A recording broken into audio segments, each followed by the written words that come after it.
Hello, everyone, and welcome back to Analytical Fanboys. I am your modular king of the podcasting ring, the Vacuuminator, and I'm joined, as always, by the apocalypse-canceling Chris Boingo Ryder Gaston. I am in this movie, and I feel attacked right now. We'll get to that. But joining us as our third man brother for the first time ever as an official regular co-host, because he has appeared on one episode before, but this is his first time as a member of Modular Media, being a co-host on Analytical Fanboys. He is the coolest toy collector in the Sunshine State, Snowcone 83. Hello, sir. How's it going? It's going places and spaces and times and rhymes and hips and himes, and hey, we've got not just a new member in Modular Media this week, but we've got a new segment to introduce to Analytical Fanboys. Before we get into our main topic from now on, we're going to do a little bit of good housekeeping and give you a little bit of This Week in Modular. It's the part of the show where Chris and I, or maybe one day Chris, Snowcone, and I give you an update on all the content we put out in the last couple weeks. So Chris, what the hell have you been up to on your channel? And hey, why don't you give a little sneak preview of what you expect to be out either by the time this podcast is out or shortly thereafter? Well, the last thing I just did, doing pretty cool, is a video essay on why Orange Cassidy is just a fucking cool dude and why you should appreciate him as a professional wrestler. Based. Genuinely one of the best wrestlers going right now. And one of the best videos going right now. Yeah. Don't fucking suck my cock that hard. Listen, I loved the video. I've watched it 3 times, one of which was with some of my coworkers who I'm trying desperately to get back into wrestling because they're lapsed fans. They all died at that spot from the Colt Cabana match where he starts to act like he's gonna run and then he does the Ric Flair strut. Yeah, it's great. But what have you been fucking working on? I have just been doing my vlog boy shit and the vlog boy crits. I got a little bit of social activism going on because I took a step back into the world of media analysis last week as of this recording, and I did a bit of a promo on the character of Go Shinjiyama, aka Kamen Rider Mach from the show Kamen Rider Drive, and I talked about how, hey, this little shit's a racist.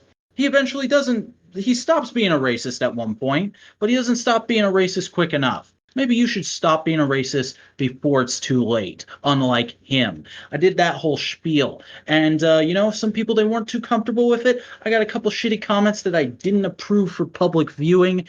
And there were some people who were into it. And there was even one guy who said, hey, not the perfect analogy, but I see where you're coming from. Good job here. And I'm kind of proud of the video. Maybe you could go check that out. By the time this is out, I'll have a new vlog up, which is going to be me finally going into full detail about what has been happening with my dad over the last few years, his whole medical condition, and how it's kind of affected me as a person and what I've kind of tried to take from the experience of having to grow up into more of the man of the house role, so to speak. It's a bit of an emotional one, I won't lie.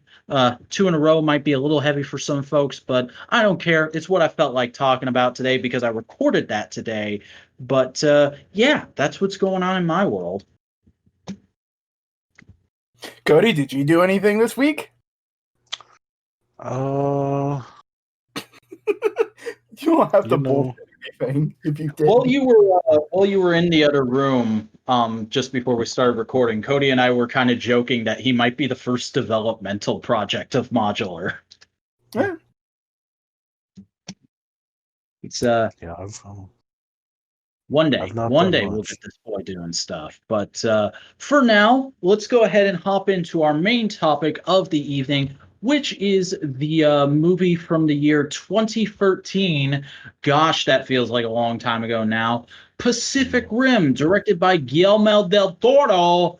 Uh, Holy shit, you guys! This is one of my favorite movies of all time. It is up there. It's Yeah. like this is legitimately, I think, the moment that I went like, oh, tokusatsu in the West can really work when it's not just Power Rangers. Other stuff besides Power Rangers can work because I don't care who the hell you are. I don't care if you're like super uppity about how much CGI is in this movie. This is a fucking tokusatsu. Yeah. I mean, Like, and so is that a complaint with like tokusatsu? Like, is that only like historically suit work and stuff like that, or practical effects? there's a section of tokusatsu fans who are very hardcore purists. They feel like all toku has to be practical effects and not made in America. To which I say, you silly little child. Yeah, it's like those the fucking anime defenders. Mhm. Anime has to come from Japan. It can't be Avatar. Avatar can't be anime. Korean anime isn't real anime. Why is that on my anime list? Well, I guess to go into that and to get right into it, um, one of the strongest things about this movie for me is not, I mean, obviously it's the entire aesthetic of the movie, but like, obviously the entire aesthetic of the movie is wonderful, but the actual costume design, the thing that the director like carries with them through every movie, but like there's something about like the suits they walk around in and like the set design and stuff like that, all of the practical effects that really make the world seem like believable. It's Mm. very industrial and very bassy, and I can get with that. It's not exactly my aesthetic, but it's one that I can jive with real well. Yeah, like even in the sections where he's on the wall or in the wall like working, they're all wearing like these believable yet different enough that you could kind of notice it, like harnesses and like backpacks and stuff like that for working on this stuff. Mhm. There's a And lot of detail Guillermo puts into his films. Oh yeah, no, he mhm. carries the notebook with him every single movie of just like these are little doodles I came up with for the movie. Like I was watching the behind the scenes at one point. I think it was right when this movie came out because I have like the big special edition DVD. And there's one scene where they're talking about some of the CGI, and even in the CGI, Guillermo was like going in every day and checking up on what they were doing, making sure it looked the way he wanted it to look. And one of the little details he puts in is there's a bit during the harbor fight between Leatherback and Gypsy Danger where like Leatherback, or no, I think it's Gypsy Danger, hits Leatherback over the head with a couple cargo containers, and you see all these like random goofy items like Vespas falling out if you zoom in close enough. Because he thought that'd be funny.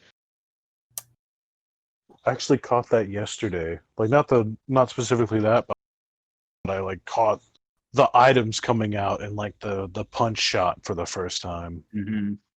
I also caught myself thinking and watching as he like as like the Jaeger like grabs the containers, and I'm like, that's not like brass knuckles. That doesn't make sense. Um, Shut but up, though. It it's does. fine. Oh, are It's you one of those fine. people who, when the movie came out, you were going like, "Oh, he can't use a boat as a bat. Boats don't have that kind of structural integrity. It would crumple before he even got to him." It's like, Know shut that up, nerd. I'm the kind of person who like watches any movie, has those thoughts, but is easily I'm just like, whatever. Like I have the thoughts, but I also at the same time am able to completely understand it. Like it's a movie. I shouldn't nitpick anything like that, but at the same time I'll just always kind of do that. Like This movie is like 90% rule of cool. Does it look cool? yeah. Sweet, let's do it. Does it suit the story? especially. Like there's uh there's a lot of stuff in here where it's like, yes, this is very much like 80s, 90s action movie machismo, but it's all in the service of telling this greater narrative about Raleigh and Mako. And also, the whole thing is kind of a massive allegory for pollution and fighting back against it, if you hadn't noticed. Because I Well, I sure mean, didn't. one character directly says, "Hey, all of our pollution terraformed this planet. We kind of fucked ourselves with this." Yeah. I literally did not realize that until just the other day. After rewatching the movie, I happened to also watch the frickin' trope talk on kaiju. And that's the entire point Red builds up to, is like Pacific Rim is the best kaiju movie because it actually realizes that kaiju can be used as this and uses them as such. I really like that video by them. I just have one complaint because they said, "Oh yeah, it's kind of weird that this Japanese dude used a nuclear warhead to bring Godzilla back." It kind of muddles the metaphor, and I'm going like, "No, it's the metaphor that the Japanese have understood nuclear power and can move past it." Like, my mini rant done. That's fair. That's fair. Um, but yeah, no, this movie is just fantastic, and it's the kind of like cartoony insanity, but also really well thought out that I think a lot of movies today are missing, where they're either trying to stick to a formula too hard, or they're trying to take this cartoony thing and make it more and more grounded. And that's not necessarily bad. It's just we've seen a lot of stuff like this disappear from theaters in recent years. And so like I always think back to this movie and I'm like, man, I wish more stuff like Pacific Rim happened. Not necessarily giant robots punching monsters, just No, we more could consider that. yeah, that's true. But more original stories that take this kind of tact to storytelling. The one that makes the critics eye roll, but people really can get into. Like one of my favorite stories from when this movie had just came out was Vangelis, the internet personality, on one of his podcasts. He talked about when he went to see the movie in the theater the second time, there was like a dude bro all the way down in the theater from him, but he didn't make a lot of noise except in the moment when they killed the flying kaiju and Mako shouts "for my family," he like stood up and cheered. And I'm like, that's amazing. I hope more movies like this that dude bros can get into happen because this is legitimately good.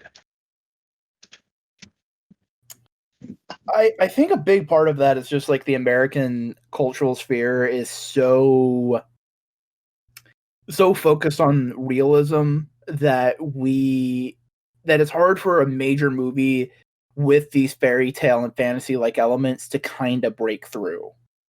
Mm-hmm. Like the closest ones are the MCU, and even then they go so far out of their way to go like, yeah, but no, here's the explanation for all these weird things. Thor's totally not a god. He's an alien with advanced technology that looks like magic. Mm. Exactly. And you can even see that where in the sequel to this movie, where Gilmo was only really a producer in name only, they took so much of it and dumbed it down. Like, I don't want to get into like a bashing up Pacific Rim Uprising because it's not the worst movie ever, but it's basically what I thought this movie could end up being when I first saw trailers for it. And like, this is for lack of a better way of describing it, this is a very Japanese American movie. Mm-hmm. Like there's a lot of Japanese storytelling tropes, a lot of Japanese like aesthetic within the storytelling itself. Just spoon throughout it, not just giant monsters and giant robots, but like the functional technique of telling a story. Because this feels a lot less like a 3-act structure and more like a 4-act structure, which is a lot more common in Japanese storytelling. Mm-hmm. You see it a lot. Like the easiest way to explain it: American comic strips are 3 panels, setup, explanation, punchline. Japanese comic strips are 4 panels, setup, explanation, punchline, response. And this kind of has that same. There's that flow in storytelling.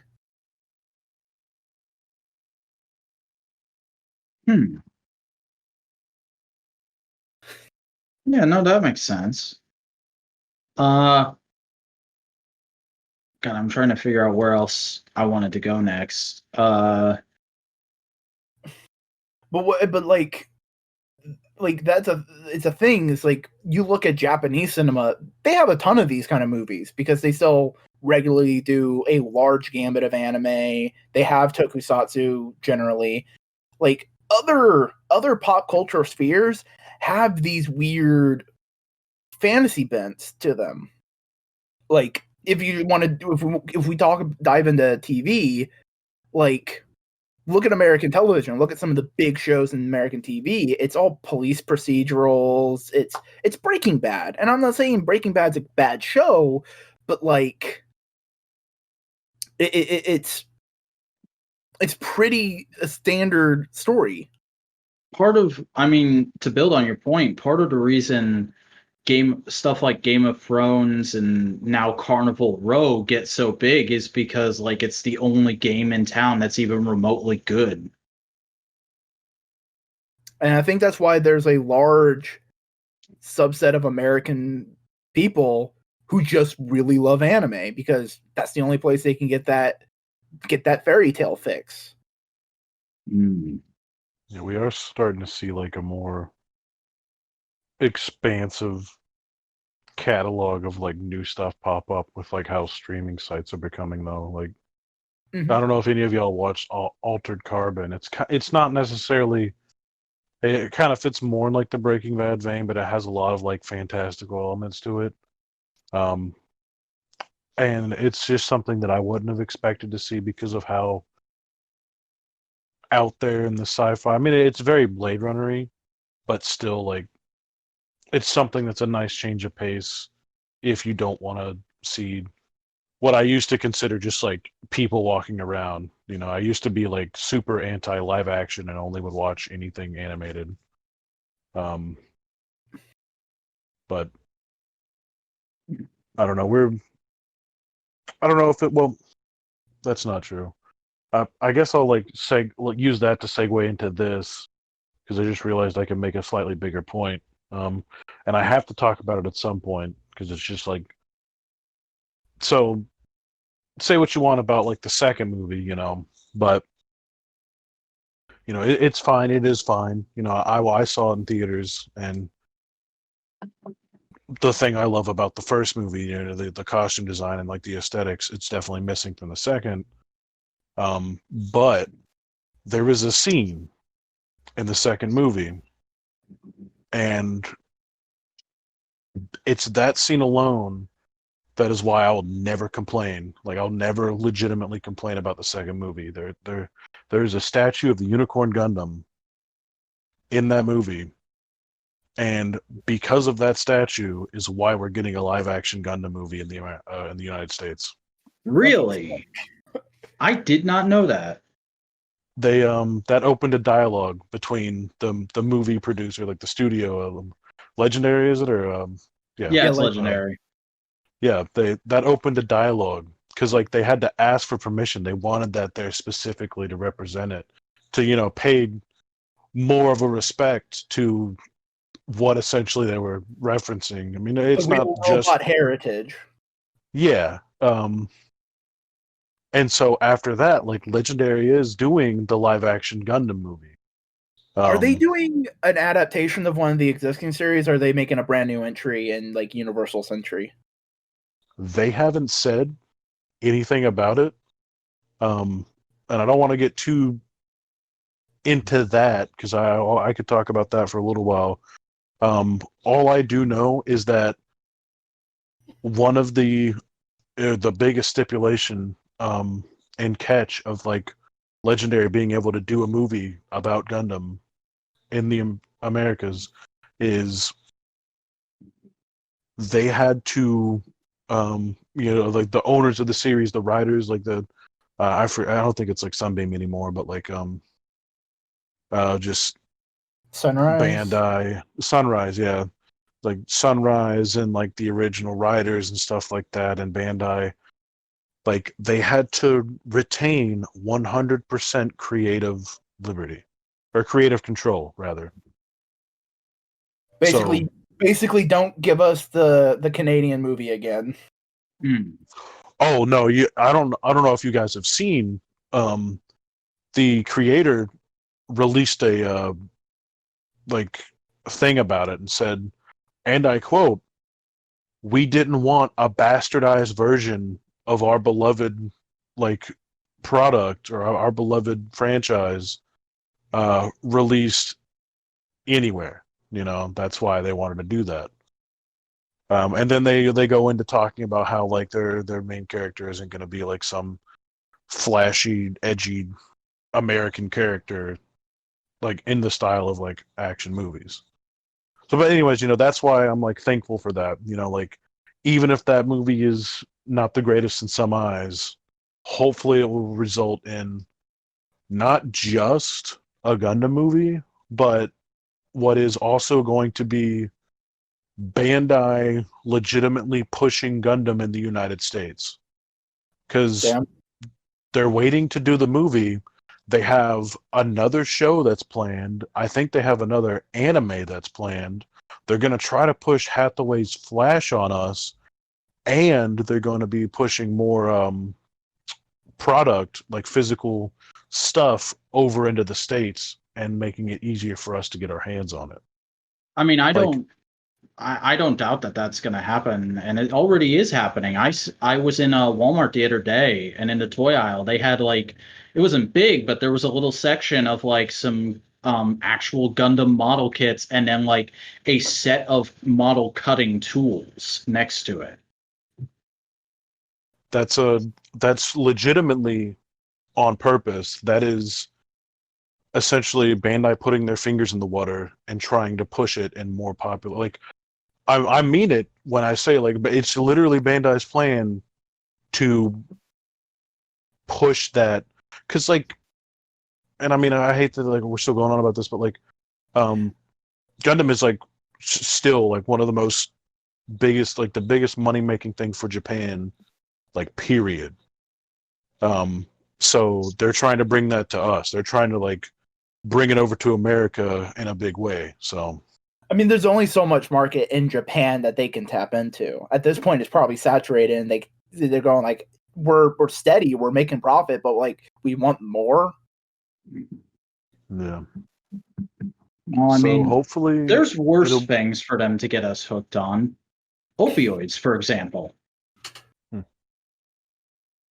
But I wasn't aware of that with the unicorn shit, and that's kind of dope that they took the time to go like, yeah, no, this is the inspiration, because this to me holds up against any real robot or super robot mecha series. Yeah, Yeah. it's just a fantastic treatise on how to do one of these stories, and it's done in an especially unconventional way, because I love that the plot structure of this movie is not like giant monster arrives. What are we going to do? We build giant robots, we fight the monster, it's good. It's, yeah, no, we've been fighting giant monsters for a long time, and they just keep coming, and we can't fight them off. So we've got one last shot at this. Like, we're dropped into what would be in a conventional American series, the third movie in the trilogy. Yeah. As I was watching this, I was just going like, damn, I want a prequel anime. There is a prequel comic that I think follows Stacker in his younger days. I love that that's another thing. I love. Sorry. I was just about to say, can we acknowledge how anime as fuck these names are? Yeah, that's what I was gonna say. That's one of my favorite things about this movie is you got Mako Mori and Stacker freaking Pentecost. Like, All the mecha names are also just fantastic. Yeah. And I love that they put the attention to detail into like, let's make each mecha reflect the place in the world that it's from, but let's not make it super overt, like Gypsy Danger. That's like a hard edge. We're trying to sound cool American name. And then it looks like a cowboy if you look at it from the right angles. And then you Yeah. got frickin' Striker Eureka, which is literally just a robot that's powered by a nuclear reactor, and it's from Russia. No, that's Trino Alpha. Oh, I'm stupid. My favorite one. Striker Eureka is the one from Australia that looks like a walking fucking Sydney Opera House. Yeah, and then what's the free armed one? Crimson Typhoon. From China. Yeah. Oh man, like they could have really dived into let's just essentially what was the Gundam where it was all these different countries and they were fighting. Mobile Fighter G Gundam. Mobile Fighter G Gundam. Like, Cody, you know Mobile Fighter G Gundam. There's a windmill fucking Gundam. Yeah, that's Norway, I think. The Gundam that just has a sombrero and a poncho because Mexico. Yep. Oh yeah, do you know what his name is? No. It's Tequila Gundam.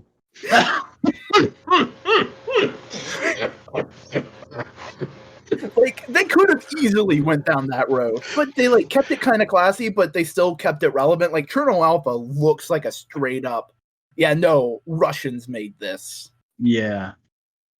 It And, looks and moves like that. Like, I mean, they call it a tank. They're like, this tank, and I'm like, yeah, that's what I want. That's what I want to see. And I love that couple, that glorious looking couple, they get so little characterization, but they also get the most hardcore death in the movie, where they go out drowning and struggling, just trying to get up to punch Leverback one more time. And I'm like, these two were the most badass fucking people in the entire movie. I want a comic about them. There's so many good interactions between characters in this movie. Mm-hmm.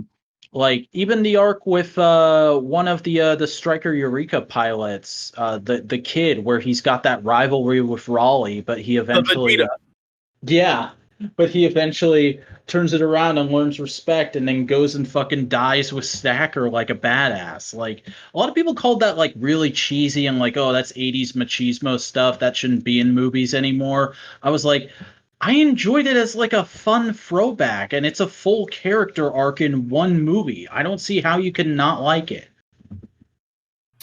Like I said, though, go, Cody. I was just gonna like talk about like those characters because like just that whole like his whole arc and like the father-son duo, and just like how even at the beginning when you're introduced, like you see that like the father still cares. And that like that guy's probably not a complete asshole, and I don't know. I think that's very well done. Like, especially because like how it comes at the end, where like the father doesn't stop them because he understands because of what they do, but like he's like, "That's my son you got there." Like, I love that shit so much. Like, I think that's an actual powerful scene. Like, the plot device of the drift just as a storytelling convention is so good because it allows for such quick but such deep character bonds, and I love the way it's used in stuff like that where like you have the entire arc of like Raleigh doesn't quite know what's up with Mako and Stacker until they have that drift, and he's just instantly like, oh, I see what's going on here. Stacker, quit being such a bitch and let your daughter fight. And I also like how they explored it a little bit. They didn't go too deep into it, but like they like went like, here's a father-son relationship in this. Here's a married couple relationship. Here's brothers, and they basically said like, yeah, no, this kind of connection is inherent in humanity, and basically saying by us connecting, by us empathizing, sympathizing, and understanding each other, we can overcome anything. Mm-hmm. That whole like it's building into that whole metaphor of like the human race needs to set aside petty squabbles and like political bullshit and say like, hey, we're fucking up our planet. Maybe we should not do that. Maybe we should come up with ways to fight against that. Yes, let's fight against it with robots that are powered by 100 diesel engines from Muscle Strand. Watching this movie yesterday, I didn't realize they said that twice in a very like close, like in almost like first scene next scene type deal, like almost right after each other, and like I don't know how I didn't notice it any of the other 4,000 times I've seen this movie, but like that just made me think. I'm like, that doesn't make any sense. Like, well, man, I love how fast and loose this movie is with its techno babble. Yeah. Like, they're like they fucking plug Gypsy into the wall in that first drift with Mako and Raleigh, and then later during the fucking the what do you call it? The harbor fight, when everybody's getting their ass kicked, and then suddenly they get hit by an EMP. They're like, oh, all the Jaegers, they're digital, not Gypsy. She's analog. Wasn't Cherno Alpha established as older than Gypsy Danger? It was affected by the EMP. What's going on? Superior American technology. man, like, yeah, you know, I mean, it's definitely a movie you could like just pull a pin and it all falls down. But you know, like it's not. I mean, we all know that it's meant to be like fun, but it is still very high quality. When it comes to like, this is a movie where, oh god, I can't believe I just forgot his name. Hellboy. Oh, Ron Ron Perlman. Perlman. Yeah, Ron Perlman in this movie plays a flamboyant black market dealer straight out of Cowboy Bebop. Oh, I mean, yeah, you really can't question the logic of this movie at that point. You just have to be like, all right, we're doing it. We're going whole hog here. There's a hyperactive man with punk rock kaiju tattoos, which to me, looking at it, understanding the world, that's like the equivalent of like putting 9/11 on your goddamn arm. Well, He's no, like fucking Charlie Day. I'm pretty sure. Yeah, it's in the intro of the movie. They talk about how, like, there's toys, yeah, but like, yeah, there's like toys and like plays and stuff like that. So it's like Jaeger they literally pilots say became rock stars. yeah, like so like I'm trying to think of what like a real life comparison would be. I mean, we've kind of done that with like police and military, but like or like astronauts or actual rock stars. So you know, I don't, but like, it's just the scene with him rolling his sleeves up and the dude looking, going like, I killed that thing. That thing caused so much destruction, and you have it as a tattoo. And he's like, it was 10 million tons of awesome, bro. Also, I'm a scientist. Yeah. That joke I made, it's about him. Mm-hmm. He is just the best boy. But without a doubt, the best character in this movie is Mako, and she's deliberately designed to be that way. She is blatant waifu bait, and you know what? Fine, I'll bite on that hook, Guillermo. I mean, she does have elements of the traditional like anime waifu, but she also has the big titty golf girlfriend vibes that American waifus have. Yeah. that was like the one thing I was thinking about whenever I was watching this movie. I was afraid that like there's just like some times where it seems like it might be a bit too much. Almost like I don't want to say fetishizing, but like No, there is a something level of akin to fetishization that. because like it like you've noticed the trend of like, oh, you want to have a cool alternative Asian chick in your American media property, give her some weird hair dye. Yeah. Like that's a common trope, and she full in it. But to the movie's credit, it is there completely for a character reason too. Yeah. And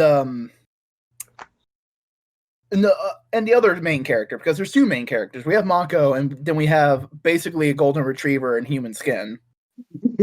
Raleigh. Oh, Raleigh.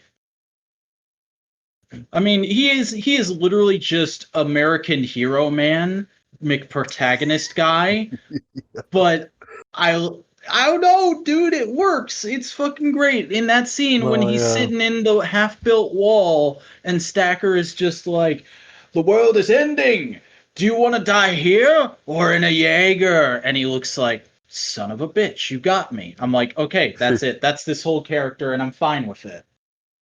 Like, I've seen people complain about his character. It's like, why is the movie focused on him? We should be focusing on Mako. And it's like, it is focused on Mako. It's just also focused on him. Like, they're dual main characters. That's the point of being the drift. It's like, yeah, no, they have to work together. His character arc is healing from the death of his brother by accepting Mako as his new drift-compatible person.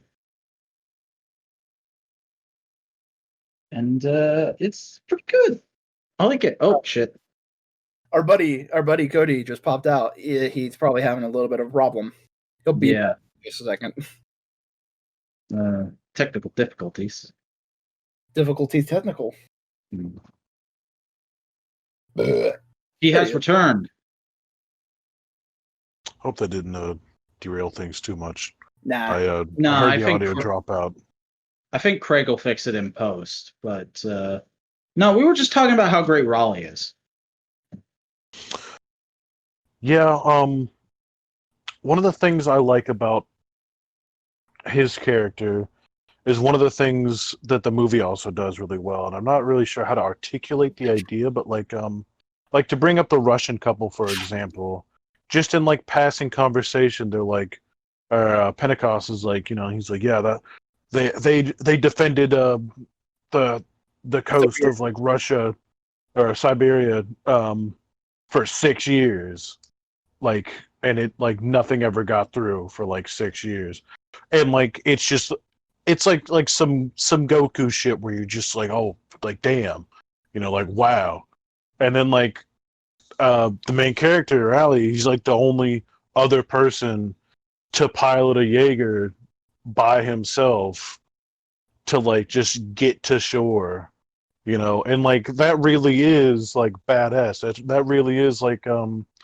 it's like a snake crawling through that like radiation tunnel, or like just like Captain America just like pushing on a little bit more. Like they do those type of moments quite a few times in this very short amount of time. Like they just like have them talk about them or show you, and it's like I don't think a single one of them is like out of place. It's all like that's done well, and I like it, and it has the weight that it.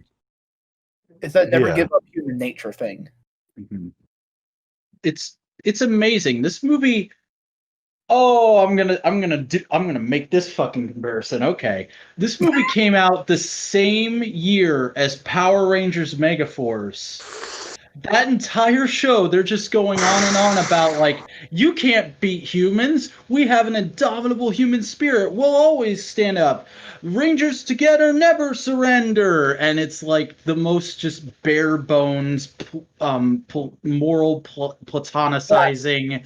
And then this movie, yeah, it's just blatant, boring moral platitudes that don't actually figure into the characters or the story. And then this movie just rocks up like, you see this guy? He's the best. You see this girl? She's the best. You see me? I'm the best. We're the best. We're the best. We're the best. This is Santana and Ortiz. We're going to get in a Jaeger. We're going to go kick that kaiju's ass.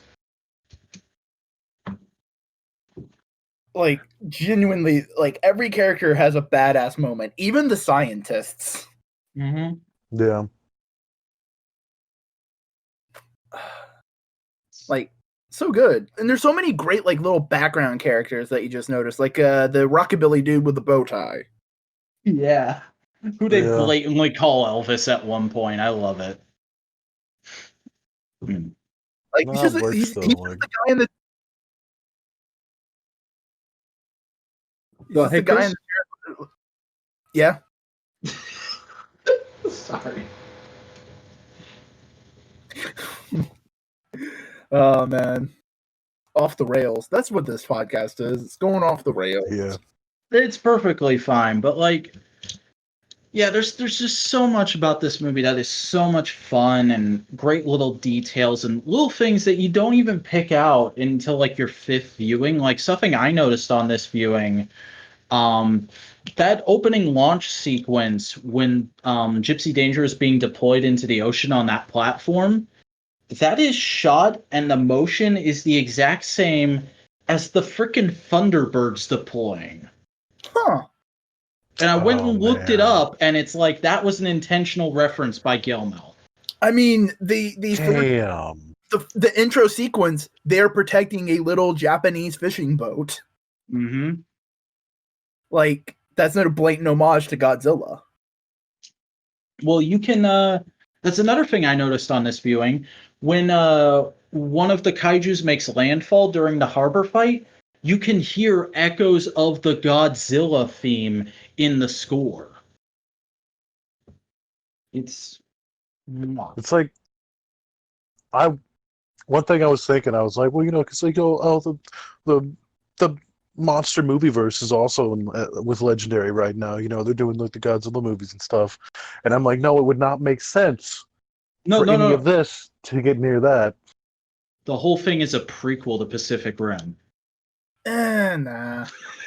Yeah, no, there's no way. There's no way you can cut that meat. It's not gonna cook. Like, You know what I wouldn't mind though, if they took some of the Pacific Rim kind of stuff and used it to make Jet Jaguar. Yeah. Or Mechagodzilla. Or Mechagodzilla, Jet Jaguar. Do that kind of stuff with it. Imagine a modern, big budget American film that's just called Jet Jaguar. I mean, Americans are the only ones that really like that character. Japan don't want nothing to do with it. Legendary just rocks up to Toho like, can we just give you all of the money to completely own this character? You don't even want him. You're not even using him. Just give him to us. Why do you want him? He's lame. Fuck you, Americans like him. Why? I don't know. I haven't met a single person who likes giant monster movies who doesn't like Jaguar. Toho's like, why do you want this garbage? This is actual trash we've got sitting in our closet. And Legendary just gets real close, gets right up in there and just goes, for the weeps. I mean, there is a monster that's made out of actual garbage, though, so don't forget that one. That's true. That's true. But yeah, do we have anything else we want to say on Pacific Rim before we move on? I appreciate how emotionally mature this movie is. Yeah. Oh, I almost forgot to bring it up. When we did our Tron's Legacy podcast, we talked about how great that movie is for having a very close relationship between a male and a female protagonist that doesn't get romantic ever. This movie does that too.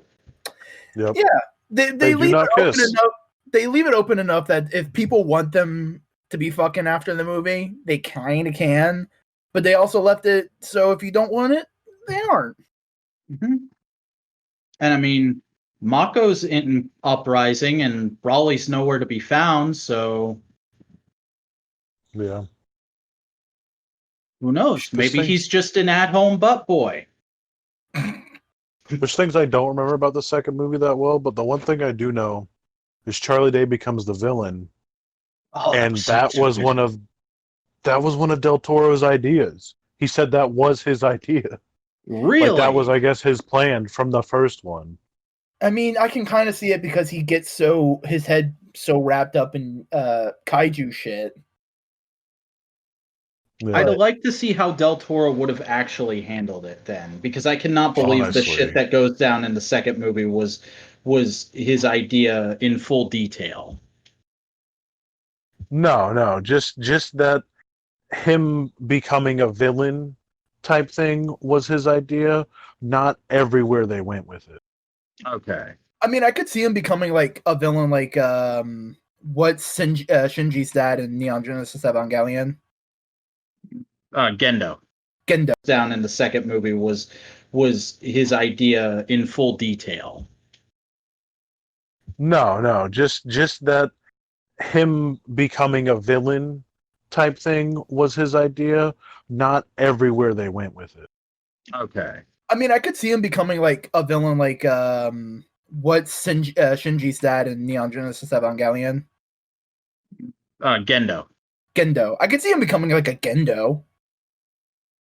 Yeah. Yeah. I mean, I don't know. I don't know if we'll ever get like a third. I don't know, or if we'll get like a redone of the second.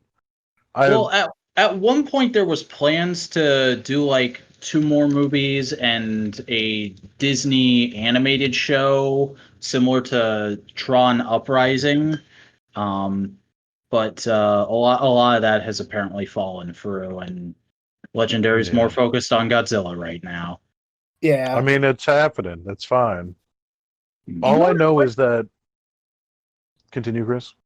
Basically, I was about to say I wouldn't mind Guillermo del Toro just getting with a really good artist and making a graphic novel of what his Pacific Rim 2 would have been.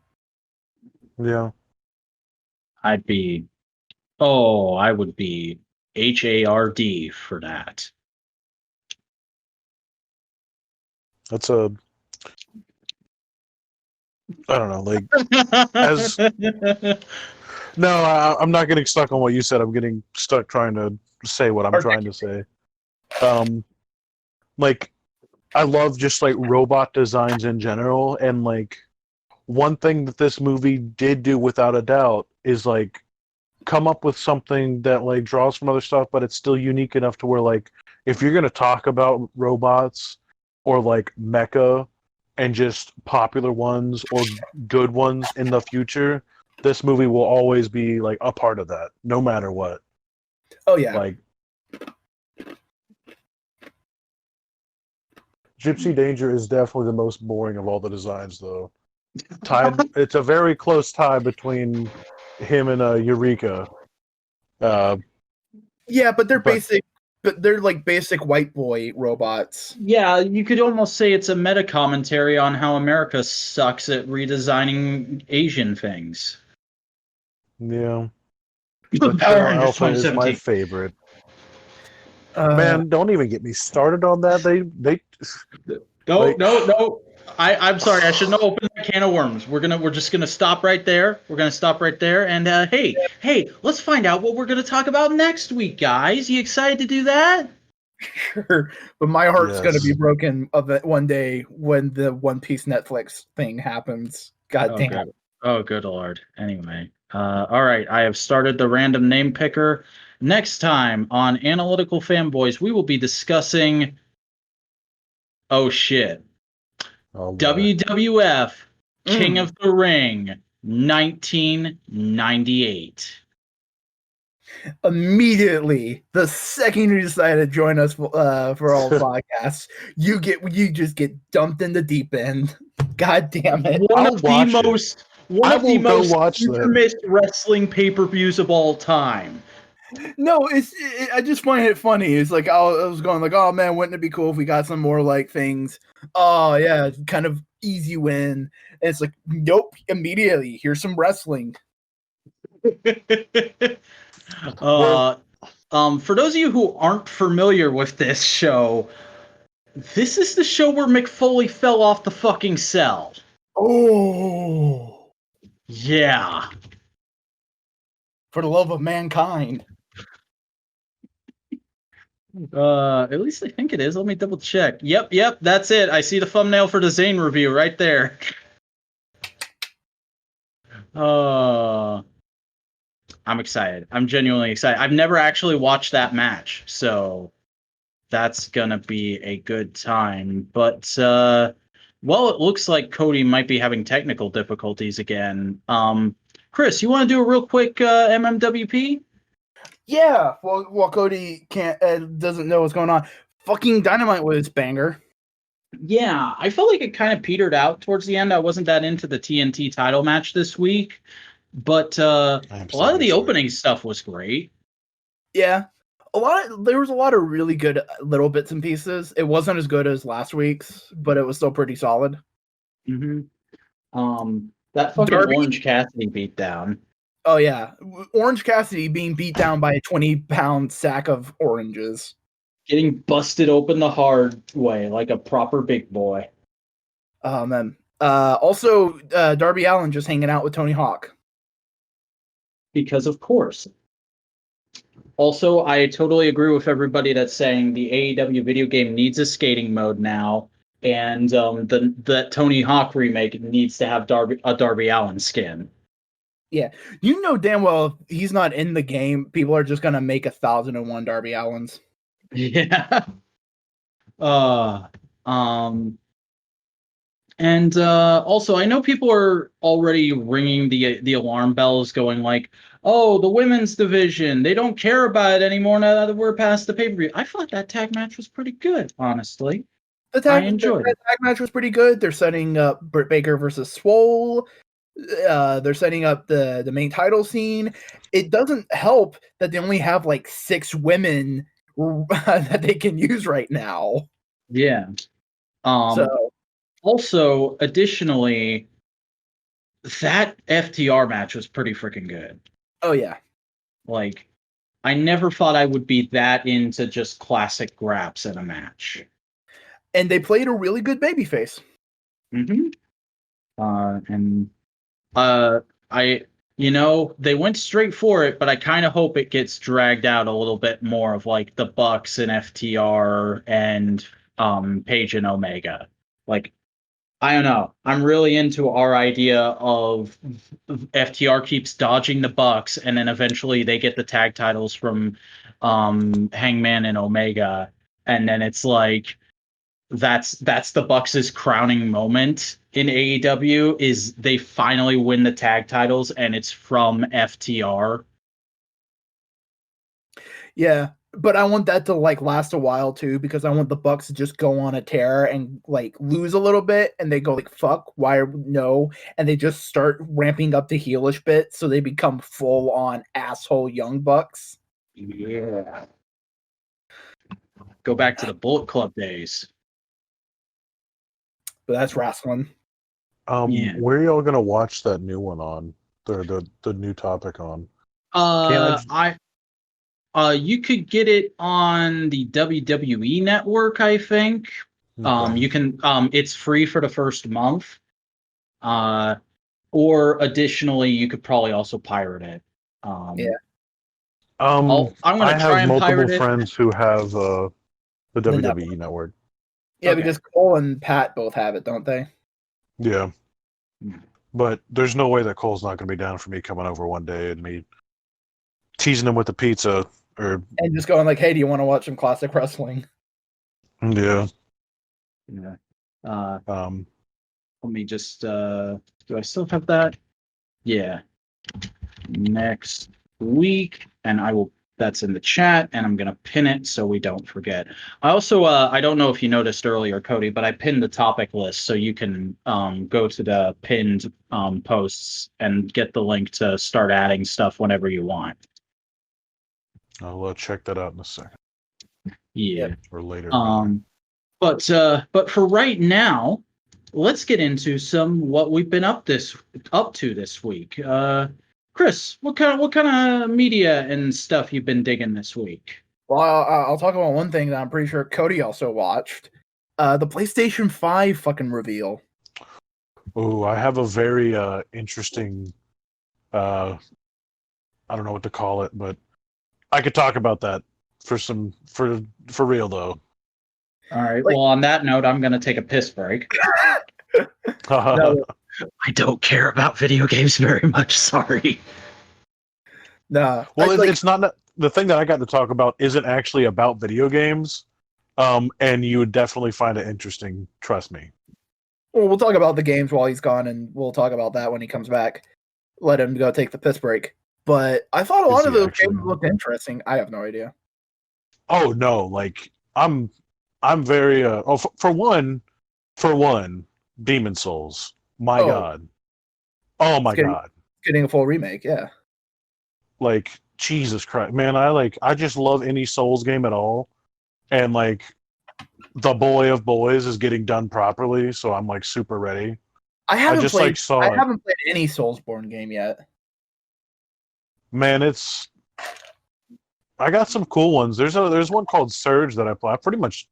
I own just about all of the ones I could think of, except for the re-release of like Dark Souls 2. Just because I have no real connection to that, and I heard it's not the greatest one, but Yeah, but like Miles Morales looked fucking sick. oh yeah, no, I'm excited about that. That's cool. It's a standalone DLC type deal, but there's literally nothing wrong with that. Um, The one with all the food bugs looks interesting. Bug Snacks. Yeah, bugs. Yeah, that's. I loved Octodad. It was one of the first things I got on PlayStation 4.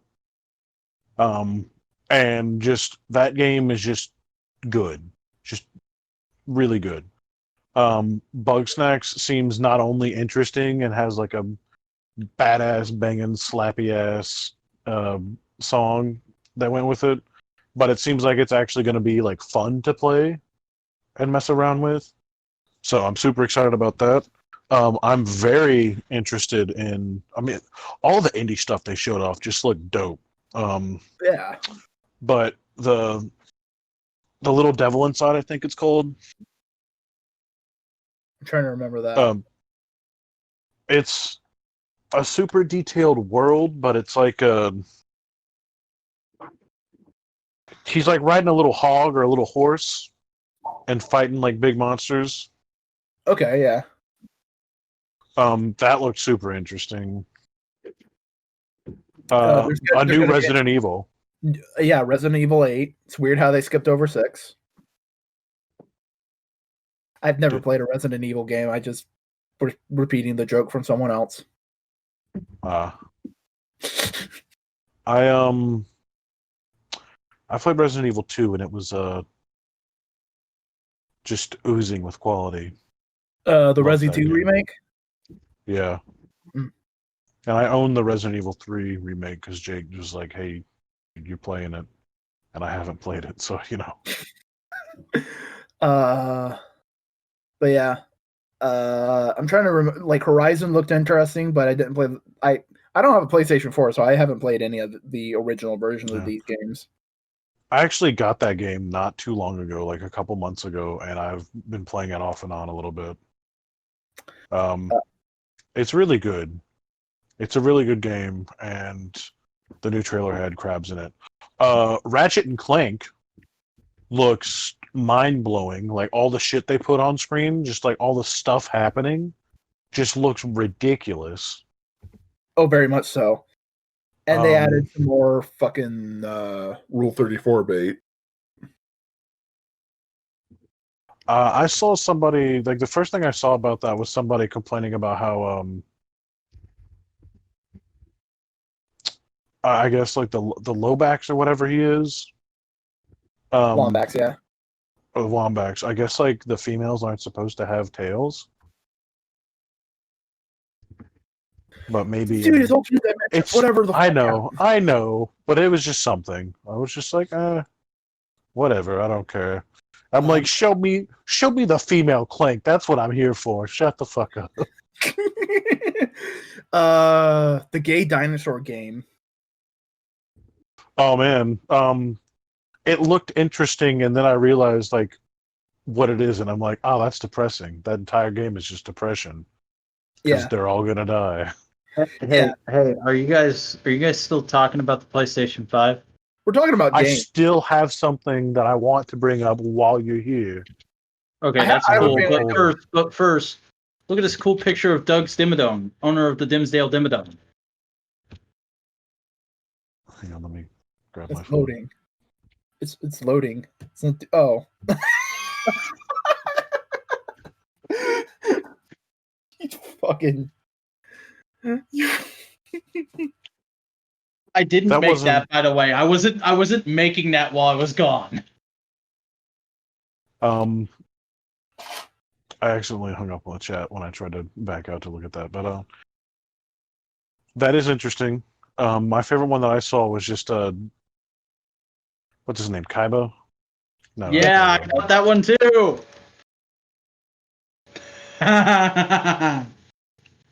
I saw another one that was that, but Koga from Garo. But I don't have it anywhere. Can I just be honest? I actually like the look of it. Oh my god, I love it. I love it. It fucking looks dope. It's what It's I not. want. I wanted some weird shit. I wanted some weird, interesting shit because, like, even though I do like the Xbox One X, because it's simplistic, I love the PS5. The one thing I don't love is it is fucking massive. Like, I don't know if you've seen the IGN picture of like all the console sizes next to each other, but it is bigger than a PS4 Pro. It's bigger than everything else. It looks about the size of a PS3, like the original ones. It's a chunky piece of shit, man. It's like fucking massive.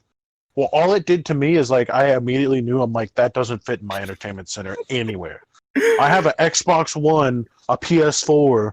There's like four Pokemon Sword controllers. and Shield port confirmed. Uh,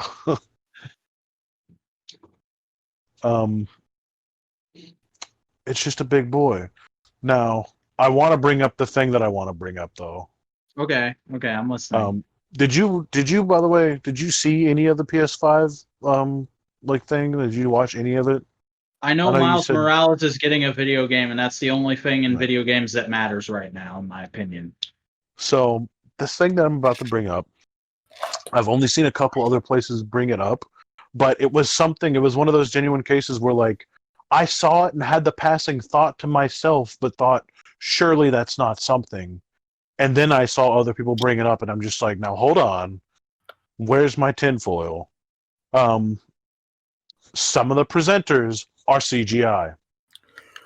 What? Fuck, I was thinking Some- that as I was some of watching it, I was thinking they were at the end of the thing. It's like, hey, by the way, all our presentators were rendered in PS5 graphics. Like, Is let me that the thing you were sent way before we even started the call? Yeah, well, I was just like posting a random, like I'm using it as a random thing, but like, look at that, look at that, look at that. Oh I my swear to God. They do look CG. Like, They look like they're from the Norman Reedus game.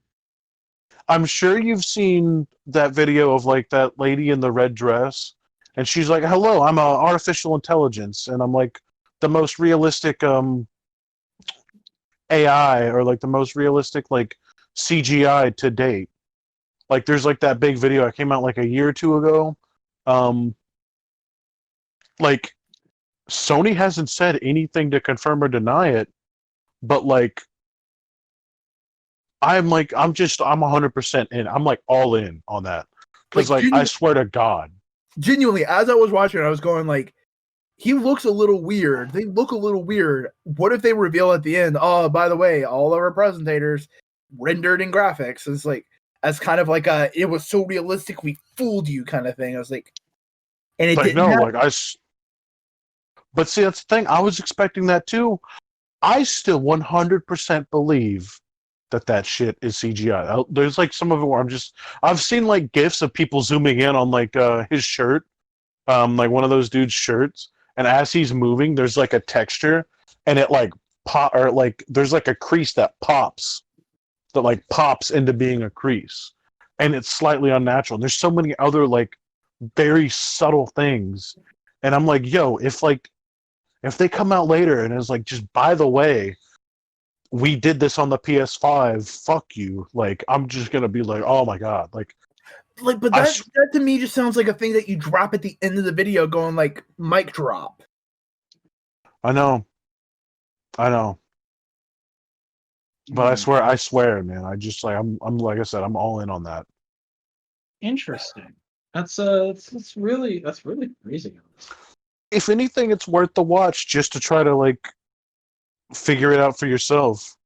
I don't know like there are worse conspiracy theories to be a part of, like being a flat earther like AJ Styles. Are you fucking dying at that shit like I was too, Chris? God damn it. There's a wrestler who's a pretty good wrestler. He's really good. But like the running joke forever was that he's a flat earther. Another wrestler basically confirmed, yeah, no, he's a flat earther. He is, Mhm. and it's just like, Also, another wrestler is saying he might be a super big racist because he's not saying anything about Black Lives Matter. But that's another topic. oof. Well, we all CM know Punk what gonna happens CM right Punk. now when you say stuff like that. Mhm. You get Uh, jobless. yep. Um, But hey, yeah, hey, Chris, I read more Silver Surfer. bitchin', it's fucking great. It's a great run. Yeah, I read the next two issues, numbers 4 and 5, where he takes Dawn back to her home, and then Doctor Strange and Hulk show up, and they're like, "Yo, we gotta fight the Nightmare King," and it's like, all right, that was good shit. I enjoyed that. I also really like the world building of there's people in the Marvel universe who don't know shit about superheroes in the same way there's people in our world that don't know shit about sports. I'm like, oh, that makes perfect sense. And that makes this feel like much more of a living, breathing world rather than just a storytelling place. And it also makes sense to do in like Silver Surfer, who's on Earth maybe what, a week, a year. Mm-hmm. It's good comics. Yeah. Mhm. I read half the latest issue of Venom because there was a B back issue in it. 90% of it was just recap of going like, hey, by the way, this is what happened a couple months ago before we couldn't print comics in the pandemic. But it's cool because he was basically recapping all of that to the Avengers and going like, yeah, I need your guys' help to fight the symbiote god fucking Lovecraftian bullshit named Null. And then Thor goes like, oh shit. And they look at Thor as going like, okay, so this is real. Did you read What If Catwoman and Batman Had a Baby? No. Okay, because I figured that was like the biggest thing that happened in comics since the end of the pandemic printing embargo. Um, but there was a big Catwoman 75th anniversary special that came out recently with a bunch of short stories in it. The main feature of which was Tom King going like, "Hey, here's an alternate timeline of my Batman run where things turn out good and Batman and Catwoman have a baby." And it was really sweet. Almost as if it should have been the real story. Yeah. Speaking of that, because I've been trying to think this whole time, like what I've done recently. Because I've honestly, I don't know, like my schedule's been really weird, and I've been like just working a lot and like coming home and sleeping or playing like a video game, and I'm talking like playing SnowRunner and not like something that has story, or playing golf with friends, which is again something that has no story. But I watched Justice League Dark Apocalypse War. Oh my God. Tell me about this shit. Because I have seen some stuff from it, but I haven't watched it myself. Um, well, I am someone who has watched all of the DC animated stuff, and I'm a huge fan of it. Um, I've been watching it and keeping track of it and like watching it when it releases since Flashpoint.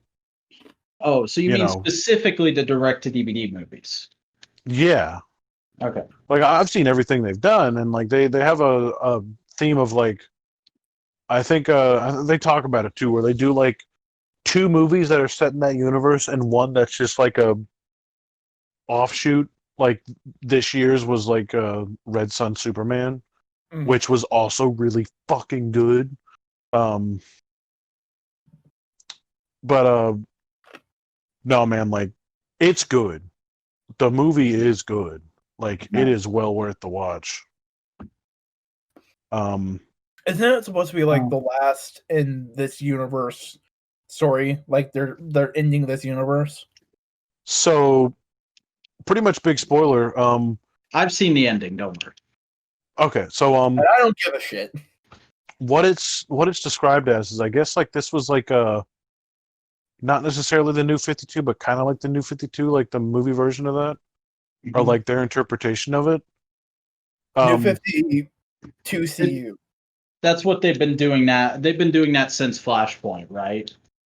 Yeah, and now it's like resetting for that. Man, it's just like it's really good because like the end of it, where like Constantine's like he's like, you know what you got to do, man, clear the board, and like I love how they do that, but like this whole movie, it's well done, but like Jesus fuck, they kill everyone. It is hopeless the whole fucking time, and it's like done very well. Like you're just like seeing people like shit's like depressing, and people are getting like ripped in. But you see like Batgirl get ripped apart by like a swarm of like doomsday demons, So they and decided like to earn that PG-13 this time, I see. I'm pretty sure it's R. Oh, shit. Damn. Yeah, a lot of shit they've been doing lately has just been like going all in on like the hardcoreness. But I mean, like, that's there's fair. so much stuff in that movie. Like, they just don't give a fuck, man. People get disemboweled. Like, it's rough. Like, oh man, there's a really cool Shazam moment where like he survives one of the attacks, and like his legs made of lightning. Um, Ooh. Wow. yeah. And like that's something that happens like right at the beginning is like you see them lose. They go to like a fight Apocalypse and like they lose in like a somewhat in-game-ish fashion. Um, and then like it flashes to 5 years later and the world is just like gone essentially. Like everything's destroyed. There's barely people left. And there's a lot of like really good shit. I mean, one of the final battles, the final like big bet, like literally like there's not as much of a final battle between like everyone as there is a final battle between Trigun coming out of Raven and Constantine offers his body and he rejects that to take Superman. So you have a Trigun Superman like hybrid going toe to toe with Darkseid, and they're just like beating each other's asses, and it's like it's fucking dope. Like that shit was so cool. That is the Um, most insane fanfic badass bullshit I've ever heard. yeah, like it's so good. Um, I don't know. There's a Also, lot of crazy shit. Also, Cody, don't feel too bad about not being organized. We really weren't with what we've been up to this week for a very long time, and now Chris and I both have Google Drive or Google Docs lists that we use to keep track of things during the week. So you could get one of those for future episodes, or you could keep winging it. Either way is fine. Yeah. I mean, do have Google Drive. Well, it's just like I don't know. Like it's like a legitimate like since the last time we did this, I've not like watched that many new things. I watched the Sonic movie. I forgot about that, and I watched The Lighthouse. I've heard That's two really other good things things I about remember. The Lighthouse. That's a I movie. have heard nothing about the Lighthouse. Tell me about the Lighthouse. It's very good. It's an art horror suspense movie. Um, it has a very specific aspect ratio, if that's the proper way to say that. Yeah, Um, aspect ratio. I've heard it's like based off of like early talkies. yeah, it's black and white, so it's intense. It's kind of like Hereditary or Midsummer, where like your brain just gets like melted into this like fucking typhoon of like intenseness, and you can't even say like for one. I immediately noticed like how square the picture was, and then it took like a minute and 30 seconds for everything to melt away, and I was just in the movie. And I'm watching this in my home, which is really hard to do. Even though I have like a big TV and stuff like that, it's hard for me to just like erase my surroundings and get involved in something like that. Um, it is like a very weird and intense movie. I heard Willem Dafoe is just fantastic in it. Oh, dude, they both are. They literally both are. It's just good. Nice. And when it comes to the Sonic movie, please go watch it. I've heard good Please. about it. It's really good. I was so happy. It's one of those things where I'm like, yo, I don't give a flying fuck about Sonic, but I'm glad he got a good movie. I'm glad for his fans. They deserve something good in their lives after all the fuck Sega's put them through. And they have put themselves through. I've always had a very fond place in my heart for Sonic. And I really want to see Big the Cat in the next movie. No, you gotta wait for like a couple movies after so you can play him. Listen, call me when the Chris Chan cameo happens. Oh, that's one of the things that the movie does very well, is it references like some of the memes. There's like this crazy guy. I think his name is literally Crazy Dave, and he like always is like ranting on about the Blue Devil, and he has like his own hand drawn picture, and it's just the shitty Sonic meme. Oh, Sonic. Yeah, it's Sonic, and it's funny as fuck. It's like done very well. He gets chili dogs in the movie. He does all the shit, and it's all done well. That's great. That's the kind Jim of Carrey, yeah. I've just been bumping Run the Jewels 4 like on repeat. Oh, Chris, you want to hear the fucking music hole I went down? What music hole did you go down? I had the most Boingo Core music night of all time. That was not had by you. That narrows it none. So I listened to, and please do not stop me until I say I'm done, Just Another Day, Running on a Treadmill, and No One Lives Forever by Oingo Boingo, all for the first time this week. Party at Ground Zero, Sunless Saturday, Everyday Sunshine, Shaken to the Beat, and Survive by Fishbone. That's Good by Devo, and Mortal Men by Kendrick Lamar. Those are all the new songs I listened to in the last week. You picked some good Oingo Boingo songs. No One Lives Forever is like one of my top 10. Oh, yeah, I've been listening to it pretty regularly since I found it. Just Another Day is the fucking song I listen to as I pull out of work at the end of the day now. Oingo Boingo is fantastic. Those are also damn good Fishbone tracks. Yeah, Everyday Sunshine is a fucking great just driving down the highway song. Shaken to the Beat is probably the best just straight up ska song I've heard in a long time. Yeah,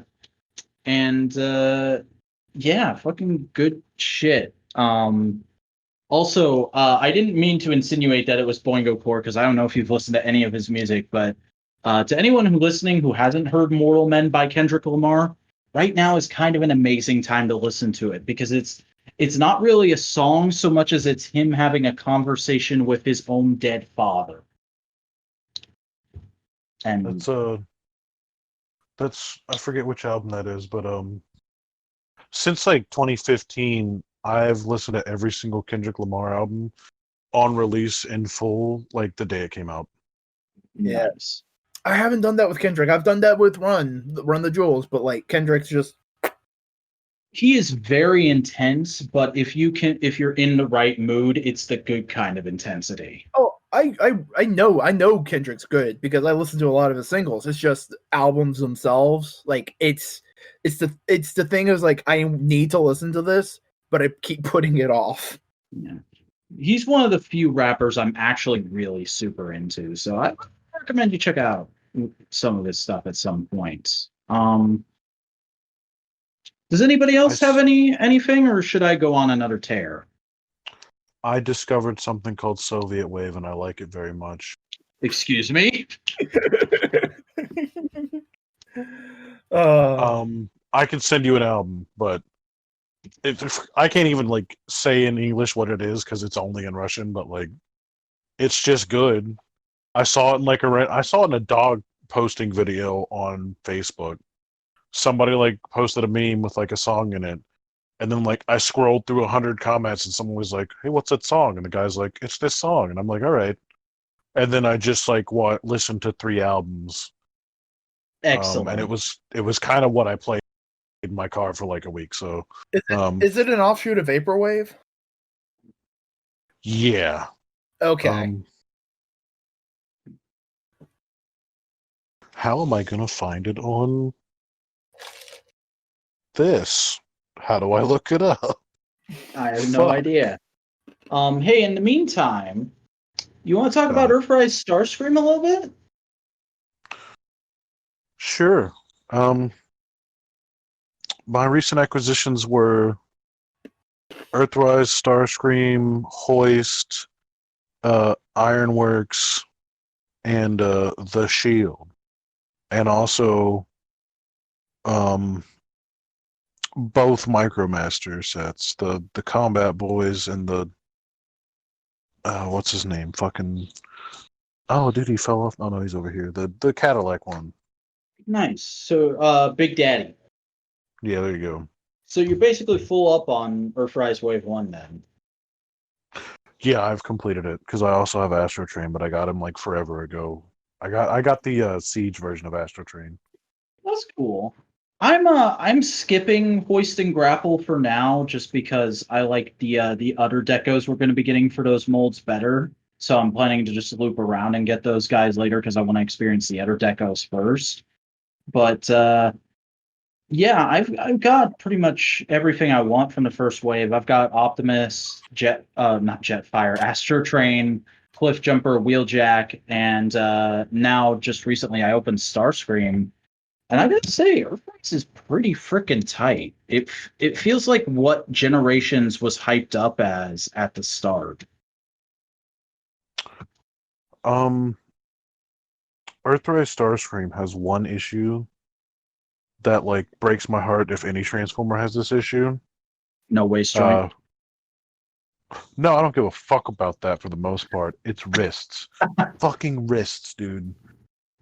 Like I'm so happy everything has ankles and they refuse to like never compromise on the ankles. And I understand because why people he doesn't complained have about wrists. it so much. Yeah, but like honestly though, like that should never go away ever again, please God. But no, just like no wrists, and I'm like fine with it. But then like the other part of me is just like, but the other one's got wrists. The Cybertronian mode's got wrists. Like what the fuck? Like, See, like I can understand that complaint, but like most of the poses I want to do with Starscream, I can accomplish without wrists. A torso joint, though, not having that kind of cuts the poses I want to do in half. the only pose I really want to put him in is where he's got one knee all the way up and like he's kind of in the flight pose, and he's got one arm bent close to him and the other arm like kind of like pointing out, and that requires the fists to be able to rotate. That's fair. Yeah, the thing about Earthrise Starscream is he's not so much a massive leap forward as a lot of the other updates are. I think he's just like a nice updating of the classic Seeker mold. It's something about that G1 Seeker design. They just can't quite ever get it perfect. Even Masterpiece struggles a lot. Yeah. I don't know. I'm gonna grab the fucking 2-pack, Target 2-pack. Oh yeah, my plan is to get the Seekers and the Coneheads through Earthrise, assuming we get all the Coneheads through Earthrise.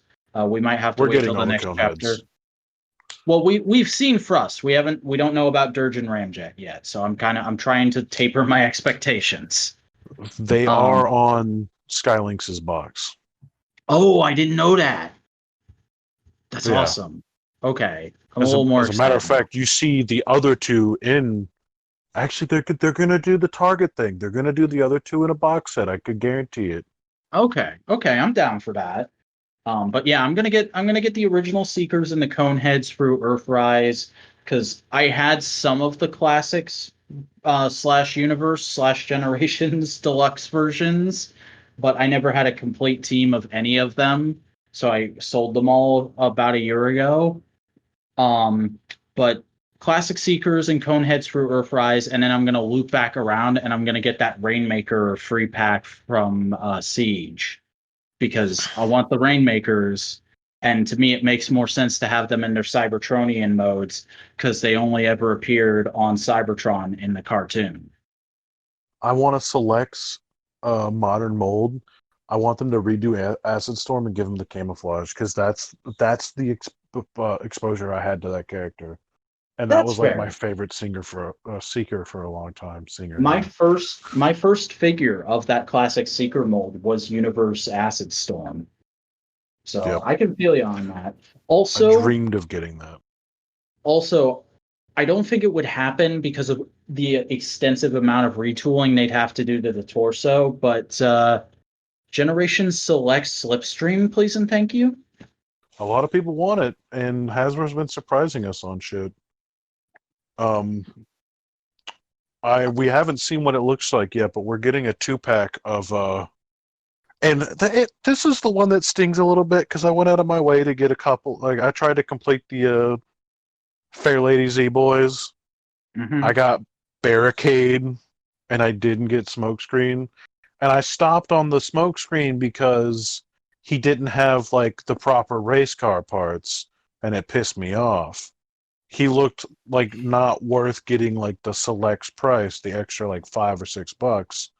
So I was like, I don't know about this one. I'll wait until I see it in store. Because I was like giving myself the chance to see it in store.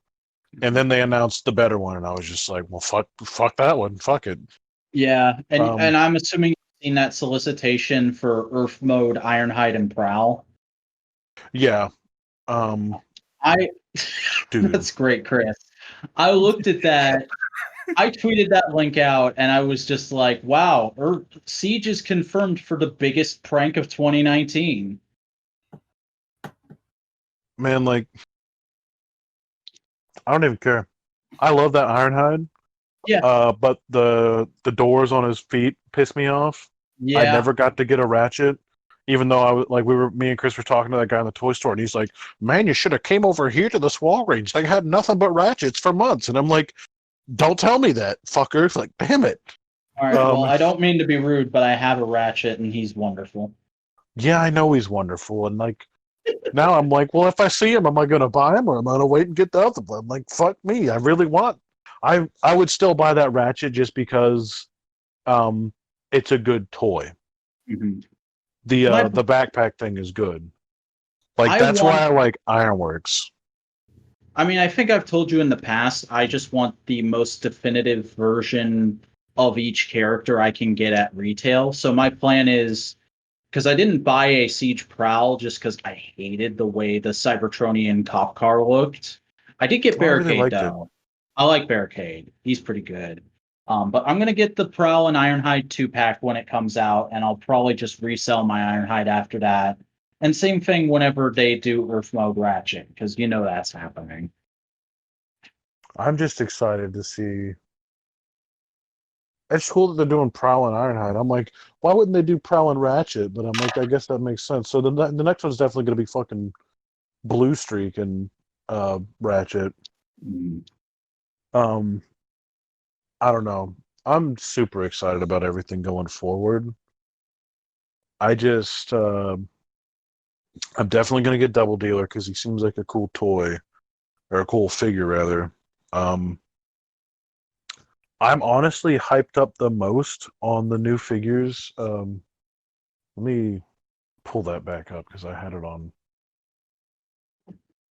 I had BBTS pulled up on my PlayStation 4 most of the time we were talking. And I was just like thumbing through Transformers. Yeah, bro. So I love Ironwork. Like some of my favorite Transformers in Siege and Earthrise have been like the weaponizers / whatever they were calling them, new ones that aren't really weapons. Just because like I love toys that can do that shit. Like obviously I love like interchangeability in a toy. Like that's like my bread and butter. If a toy can like work that in a proper way, then I'm like, hell yeah, give me more of this. See, like, I'm super happy that people are into that as much as they are. Like, I know there's people who are buying like 5, 6 guns and smashing them together, and it's like, that's cool. But something about the way the gimmick is being done in that line just doesn't connect with me. Like, I have Brunt and I had Cog for a little bit, and I just feel nothing when I pick them up. Like, I literally only still have them together, and it's like, that's cool. But something about the way the gimmick is being done in that line just doesn't connect with me. Like, I have Brunt and I had Cog for a little bit, and I just feel nothing when I pick them up. Like, I literally only still have Cog because he goes with Trypticon. I don't have a Triptychon. I have a Fortress Maximus, so I had to buy Cog. Yeah. I was gonna buy Cog anyways. I mean, I don't know why I said it that way. Whenever they announced Brunt, and I saw that he had claws, I was like, oh, one of my favorite Transformers now. Man, dude, I'm a sucker for a toy with claws, and like he's just got some good ass claws. Those are good ass claws, yeah. I'll give it that. And like I think all of them represent what they're supposed to very well.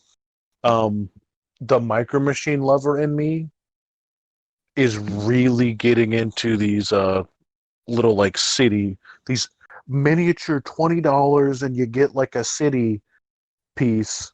It's so much like it's just hit me right in like the Micro Machine like miniature like playset thing, because you could put them on there and you could like transform them and have them standing around and stuff like that, and it looks so good. But I mean, you saw the pictures I posted with Ironworks about how like he's a very good like he's kind of like an exosuit when you put him on other stuff, like put him on other characters. The way they implemented that is like very well. And I'm trying to see what the name of the next one is. Airwave. Yeah. Airwave. That's the one looks that's incredible. like a ship, right? He's a I guess he's a ship. Yeah, he looks like he's a launch pad, a ship, and like a missile base. Neat. Yeah, he's like an aircraft carrier. But he's also a very unique body style for a Transformer because he's got a really short, stout, like stump ass looking like head and like chest and shoulders. And he just looks like short and dumpy. And that's one of my favorite things about this line is like they're not afraid to like make the tall characters tall and the short characters short. Because Hoist, which I don't care so much about Hoist as a character. I bought him because I love the colors anyways. Trailbreaker or Blazer or whatever the fuck is one of my favorite Transformer looks out there because of the colors. Yeah. And dude, that figure looks so good because they changed up like the back thing. And they gave him a different gun anyways. Like they gave him the same type of like handgun type deal, but it's different. It's square instead of round and it's painted. And like that top, like the topper actually fits on the vehicle. And if you look at the pictures where it shows him from the back, his little like other shoulder like gun folds perfectly into it, and it's just like so much shit about it is good. The arms are a bit weird, but they're fully manageable. Like I was telling Chris the other day, like I like that version of the mold simply because the alt mode, the colors reminds me of the truck Marty wanted in Back to the Future. But like those new pictures of it in robot mode of the actual physical product out of Japan, oh, it looks like a tight little figure. Like a tight little figure, you said? Yeah. Yeah, like everything they're doing, you know, every time they just announce new stuff. I pre-ordered this morning. I pre-ordered the re-release of, let me find it. They're the 4-pack of cassettes because I never saw. By the way, side note, if you see the Rat Bat and Frenzy, buy that for me, please, God. I will pay like an extra $10. I'll pay like whatever it costs to get it to my ass. I'm keeping an eye out for them too. Like I Now that we know Earthrise Soundwave is coming, I'm like, all right, time to go back and get all the cassettes because they're probably not going to re-release all of the cassettes. Well, see, here's the thing. I don't even think they released the Rat Bat and Frenzy because, I mean, I know they did for a fact because I got the other Micromaster that shipped with them. Um, I was excited for them both, but I forgot that they came out together. The crazy thing is, once I bought it the first time I saw it, but then I just saw it in a bunch of other stores. Just the light blue like missile truck guys, which means every other fucking store I went to, somebody had already bought them, which is insane. And apparently that's kind of how it went everywhere else. If you look on eBay right now, you can't find a listing that's not from China. Nobody can find a damn rung either. It's one of those things. Yeah, that's crazy that I found one and bought it and have it sitting behind me. You motherfucker. Yeah, I was really excited for it, and I saw a bunch of them. The Weapon Masters are like my favorite thing. I love like the tiny transformer. I mean, you remember my complaint about like these guys and how like I have mini-cons that have more articulation and better transformations than like these guys. Yeah, that's the thing that's stopping me from getting into them is like I keep looking at them and going like, oh, these look like mini cons, but they're not. But what they are things that I can like pose another play. Like I'm fine with them. I'll buy them nonstop. That's fair. They'll get some better ones. There's some that have better articulation. The best ones are definitely, and the thing that really made me double down on trying to find like the humanoid cassettes, they have individual gun modes. Nice. Because their little hands like have like the little pegs on them. I love how stumpy they look. They're like little babby cassettes trying to look all badass. Yeah, so the humanoid ones can turn into like this little double barrel target master looking thing. And I saw a picture of somebody who had Soundwave holding them, and they had like the two bats perched on his shoulders, and then you could turn it around, and turn them either into like just like the square plate of armor gimmick, which I'm gonna be honest, I love. Fuck off, I like that. Okay. Because I mean, it's a square plate of armor. It's fine. It looks like a shield. I'm into it. You got me. But you could turn the bats into like claw type things. Oh, that's cool. Like a melee weapon. Yeah, see that's the thing. Like, and there's parts of Ironworks. You could turn his waist and like his other like road part into like an arm mounted shield, kind of like a Gundam. You could turn his crane into like an extra thing, but his body is my favorite part. I don't know if you noticed in those pictures I posted, but like his body folds out and turns into like a scoop. Neat. And it can mount perfectly on the side of like most people's arms, and it just looks like they have like a giant scoop claw, exactly like what's his name? Sentai ass upgrade. I love that.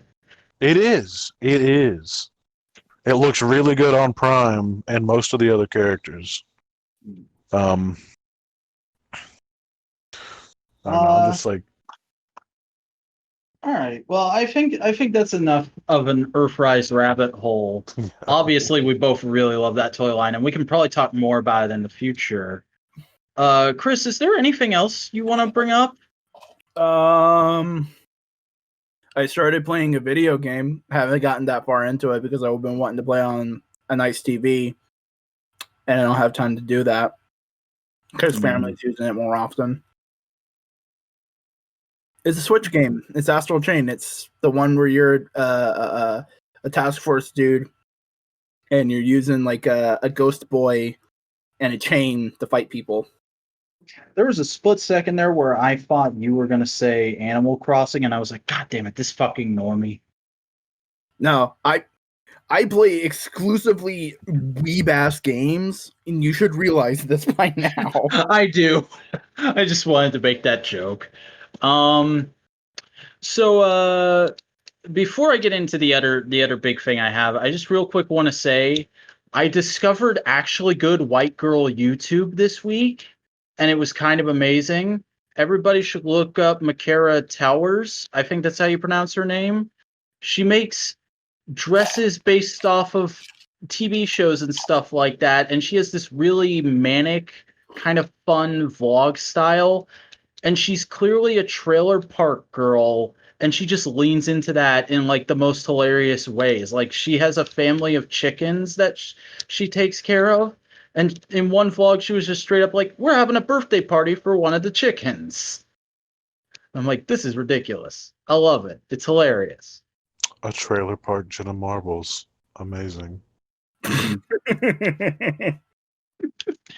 But can I talk about Beast Morphers spoilers? I already saw the ones that you posted in your server. Dude, how hype is that shit? It's Gavin.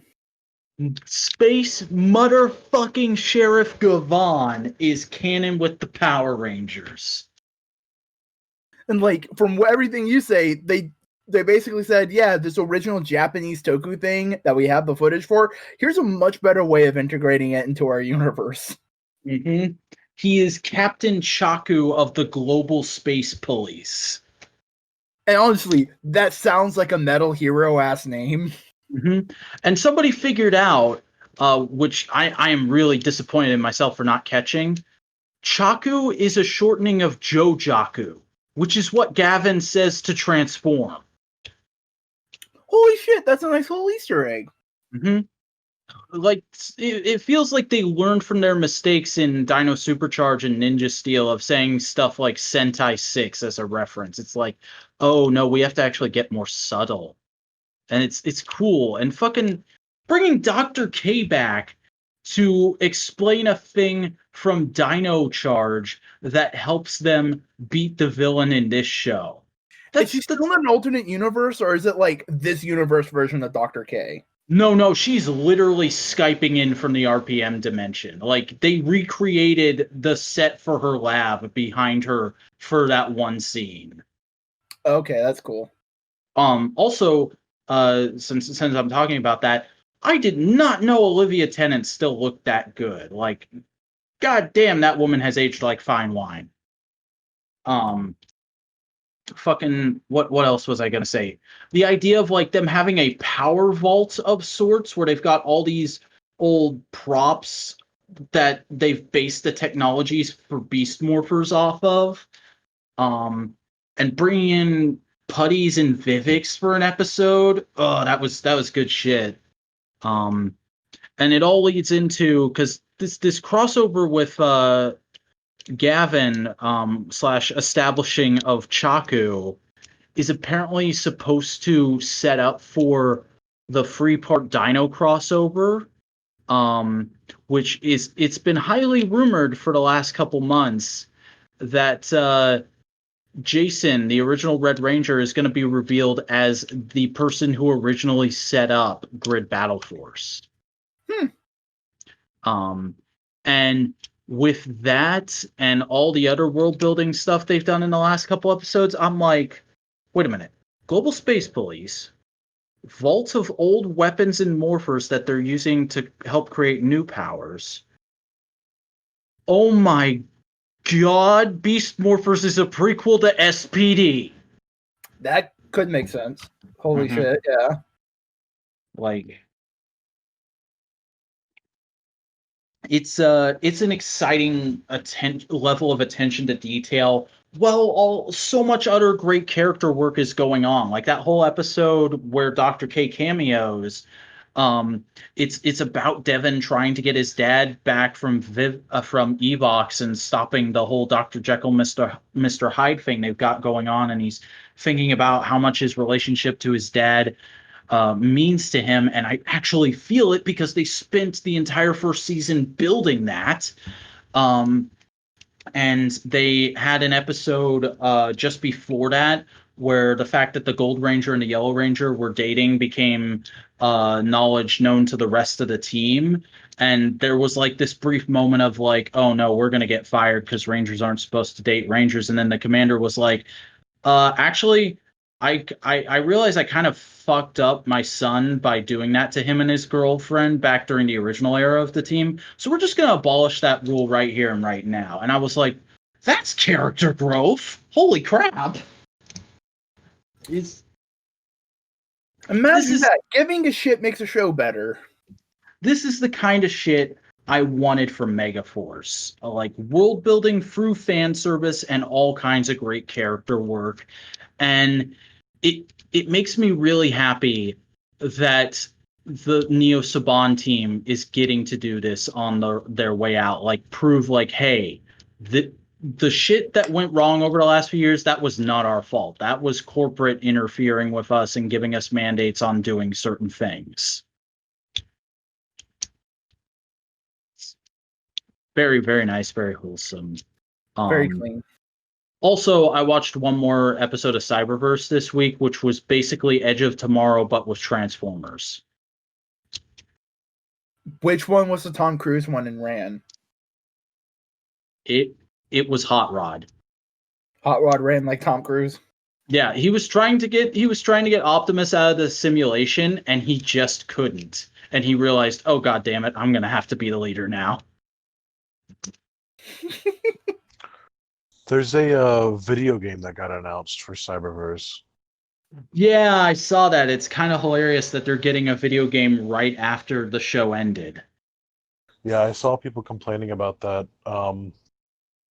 The other thing about that, it's like a XCOM style game, a strategy shooter essentially, or a strategy board type game, which is weird.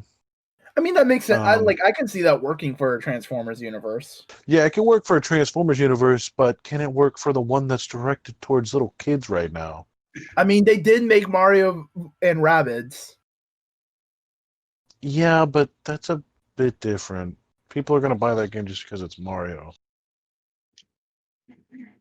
Also, it kind of like broke my heart a little bit because there's been rumors of like a Transformers game that was being worked on, and it was like a new third-person Transformers game, and I was like, holy fuck, are they going to finally like start making more War for Cybertron games? And then it's this, and I'm just like, like, damn it. I don't know. Yeah, it's fine. I hope it's good. Yeah, video games exist. Yeah. That's my thoughts on that. But guys, I think we've reached the end of our show for this week. So hey, let's do the round table thing. Chris, tell the people who you are and where they can find your stuff.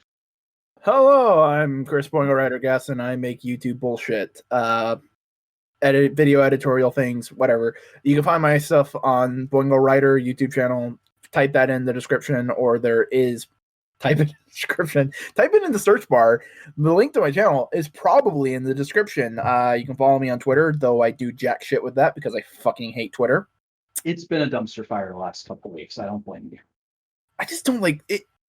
Twitter encourages snap, immediate opinions, and I prefer like crockpot cooked, like context sensitive opinions. Based. Striking while the iron is hot is overrated. Like, I believe you should have complete context before you like really form an opinion on a thing. And Twitter does not encourage that. Though I do use Instagram a little bit more often than I use Twitter. You can follow me there at Boingo_writer. I post pictures of Cody. You sure Yeah, do. he does. That's genuinely like 90% of my Instagram feed. Cody, what do you do on the internet? Where can people find you? I don't think I'm gonna plug my regular Facebook. That's a good. I share a bunch of garbage. Let's see. My Instagram is never_robot. I already plugged my PlayStation, but I'll say it again. Just like Snowcone 83 with the space in it, or maybe not a space in it, with a capital S, or maybe not a capital S, and like you got me on something. Like you'll find it somehow. And let me figure out what my Tumblr is, because I do forget that I have that. It's robot space greater than space human. And I post the last thing I posted was a snail, actually. And then there's a lot of robots and Gundams. And That's cool. actually, let me save this one specifically, since I'm in here looking. And then, how do I save? Saving on post it for you Instagram guys is to weird read. and complicated. Oh, this is on Tumblr. The Tumbalar. But yeah, that's generally that. Here you go, guys. Nice.